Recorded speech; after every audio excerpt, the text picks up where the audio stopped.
Baik, Assalamualaikum warahmatullahi wabarakatuh. Teman-teman tilawat Quran semuanya.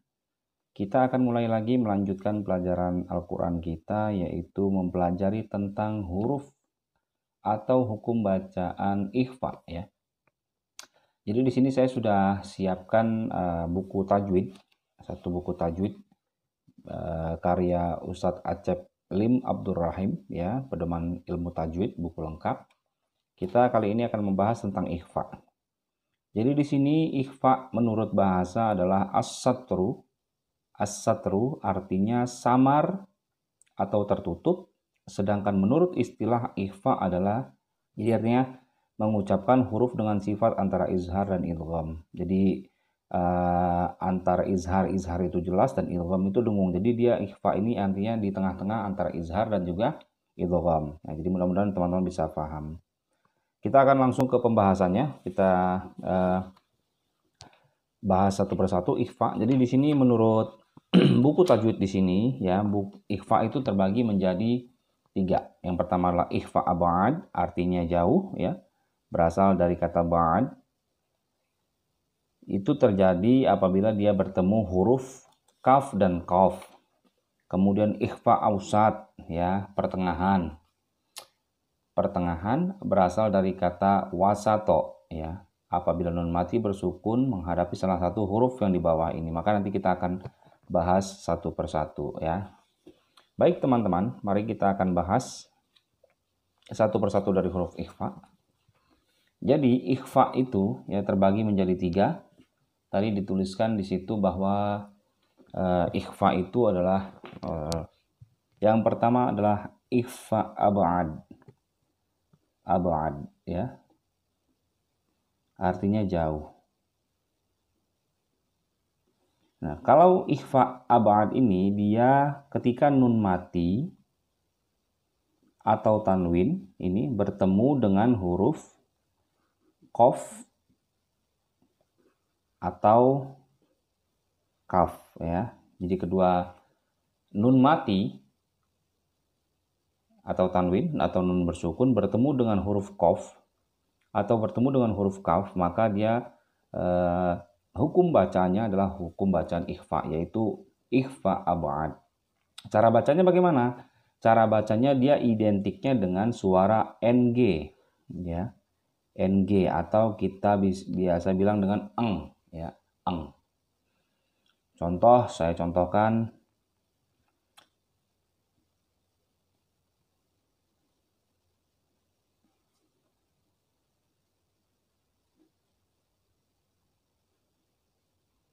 min qablikum.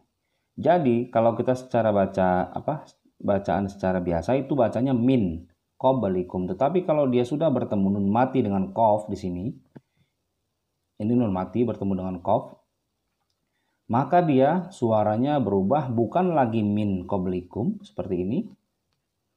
Min ya.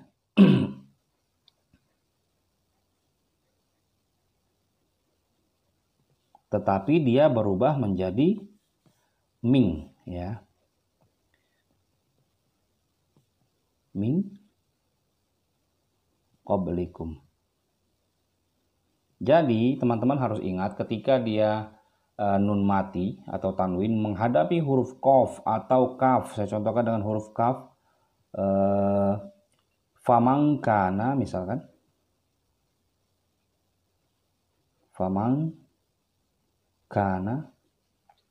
Famangkana minkum maridhan, contohnya seperti itu, au ala safarin seperti itu, maka di sini dia berubah menjadi hukum bacaannya menjadi eng juga, ng ya.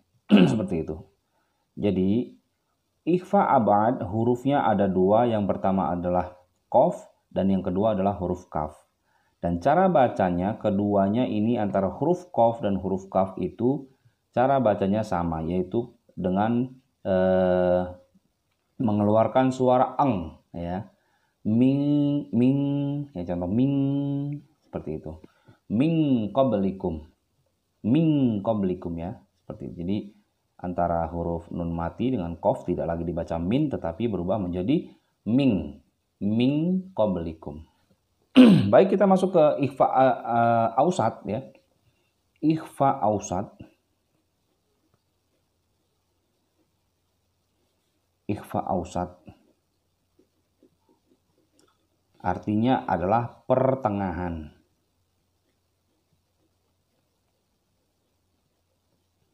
Pertengahan. Kenapa disebut pertengahan? Karena memang dia antara suaranya, suara cara bacanya itu antara ikhfa ab'ad dengan ikhfa akrab, ya, itu ikhfa yang paling dekat. Hurufnya apa saja? Di sini tadi sudah dibahas bahwa ketika teman-teman melihat nun mati atau tanwin menghadapi huruf selain daripada huruf qaf dan kaf, selain huruf ta, dal dan to, maka itu adalah ikhfa ausat, ya. Selain juga huruf izhar, selain juga huruf idgham, maka itu adalah ikhfa ausat. Ikhfa ausat hurufnya adalah sa, ya. Sa, jim, zal, zai, sin, shin, shad, dot, zo, dan juga fa. Ini adalah huruf ikhfa ausat, ya. Huruf ikhfa ausat ini. Bagaimana cara bacanya? Dia suara bacanya itu antara huruf ikhfa ab'ad dan juga ikhfa akrab, ya. Baik, kita akan bahas dulu. Jadi kalau ikhfa ausat ini ketika dia nun mati atau tanwin menghadapi huruf tha, misalkan di sini dicontohkan, di sini ada contoh munfakkina, ya.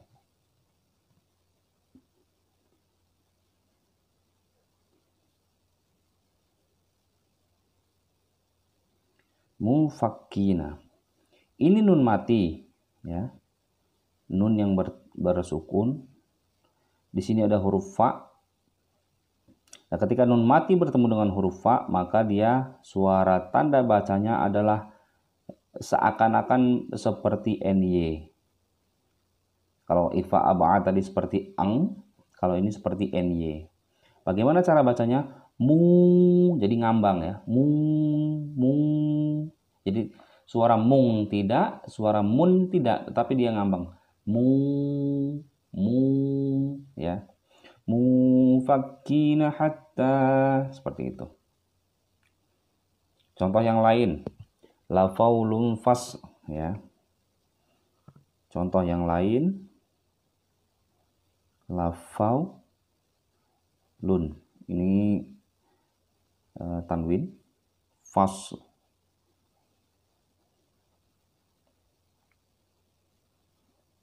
Ini di sini tanwin itu kedudukannya sama dengan nun mati, ya. Jadi nun mati atau tanwin ketika dia menghadapi huruf ikhfa, fa di sini adalah huruf ikhfa ausat, maka dia berubah menjadi ikhfa, ya. Nun mati atau tanwin bertemu dengan huruf fa, maka dia hukum bacanya adalah ikhfa, dan ikhfa yang ini adalah ikhfa yang dinamakan dengan ikhfa ausat, yaitu di sini dia bertemu dengan huruf fa, ya. Cara bacanya la faulu fasl. La faulu. Jadi suara ang tidak, suara n tidak. Jadi seperti agak ngambang begitu, ya.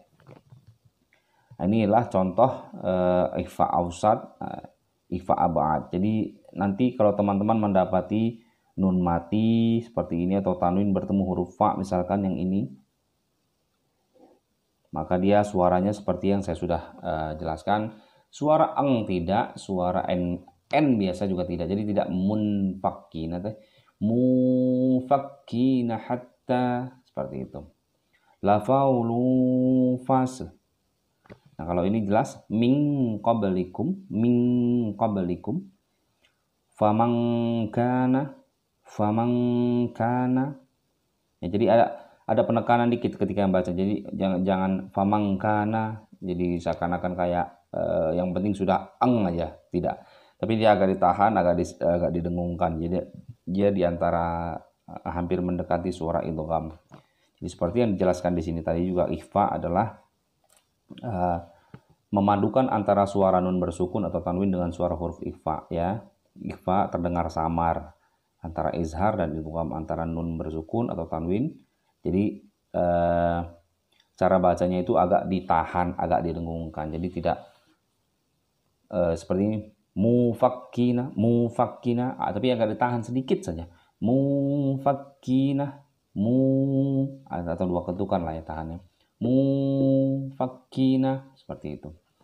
Min qablikum, ya.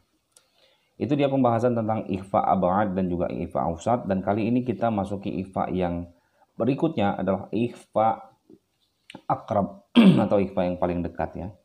Akrab ya, seperti kita kenal karib, teman akrab ya, artinya dekat. Dan huruf ikhfa akrab ya, ikhfa akrab ini hurufnya dia punya 3 huruf ya. Yang pertama adalah ta, yang kedua adalah dal, dan yang terakhir adalah to. Seperti itu. Ketika nun mati atau tanwin bertemu ketiga huruf ini, maka dia suaranya menyerupai suara N. Ya. Contoh min tahtihal anhar, contoh misalkan ya.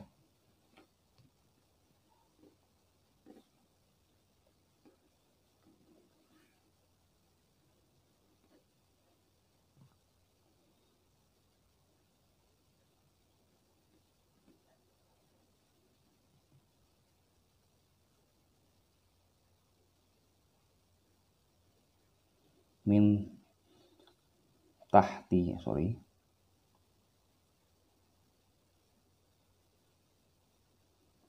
Jadi di sini nun mati bertemu dengan huruf ta yang ada di sini ya. Maka dia dibaca dengan min tah ya. Min, jadi suaranya suara N, jelas suara N. Ya, dia menandakan bahwa ini adalah ikhfa akrab atau ikhfa yang paling dekat.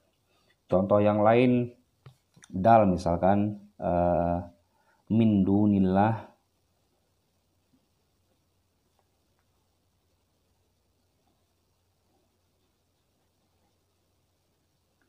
ya. Jadi suaranya ini nun mati bertemu dal, suaranya adalah min dunillahi, min dunillahi, seperti itu. Jadi kalau ab'ad dia suaranya eng, kalau akrab dia suaranya n. Jadi min dan ming untuk ab'ad. Dan ikhfa awsat berada di tengah suara n dan juga suara ng, suara eng. Maka dia seakan-akan mengambang suaranya seperti ini, mufakkina, mufakkina, seperti itu. Jadi mudah-mudahan sampai sini teman-teman bisa paham, bisa memahami apa itu ikhfa ya, dan juga cara baca ikhfa itu apa saja. Jadi seperti yang saya jelaskan bahwa ikhfa itu hurufnya kalau digabungkan keseluruhan itu dia ada, untuk yang ab'ad ada 2, untuk yang awsat dia ada 1, 2, 3, 4, 5, 6, 7, 8, 9, 10. Kemudian untuk yang akrab dia ada 3. Jadi total keseluruhan huruf ikhfa itu adalah 15 ya. Jadi teman-teman nanti kalau dalam membaca Al-Quran ketemu dengan ikhfa, maka lihat dulu nun matinya itu dia bertemu dengan apa. Kalau dia bertemu dengan qaf, maka dia ikhfa ab'ad dan suaranya menyerupai dengan huruf ng atau eng ya, atau dia bertemu dengan huruf kaf sama. Kalau dia hurufnya ta, nun mati bertemu ta, atau nun mati bertemu dal, atau nun mati bertemu to, maka dia suaranya adalah min atau suara n. Tetapi agak disamarkan atau didengungkan sedikit seperti itu. Dan kalau dia nun matinya dia bertemu dengan ta, jim, zal, zai, sin, shin, sod, bod, zo atau fa, maka dia suaranya menyerupai suara samaran antara suara n dan juga suara ng, suara eng. Jadi seakan-akan seperti dibaca mengambang. Mufakkina, lafaulu fas, lafaulu fasal. Jadi mudah-mudahan sampai di sini teman-teman bisa paham, dan kita akan lanjutkan untuk bab berikutnya di video saya yang selanjutnya. Terima kasih banyak sudah menyaksikan tilawat Quran. Mudah-mudahan teman-teman bisa terus belajar dan juga bisa lebih memahami Al-Quran dan lebih mencintai Al-Quran. Buat teman-teman yang belum subscribe, dipencet dulu tombol subscribe-nya dan juga tombol loncengnya, supaya nanti kalau tilawat Quran update lagi videonya, teman-teman bisa mendapatkan notifikasinya. Terima kasih banyak dan Assalamualaikum warahmatullahi wabarakatuh.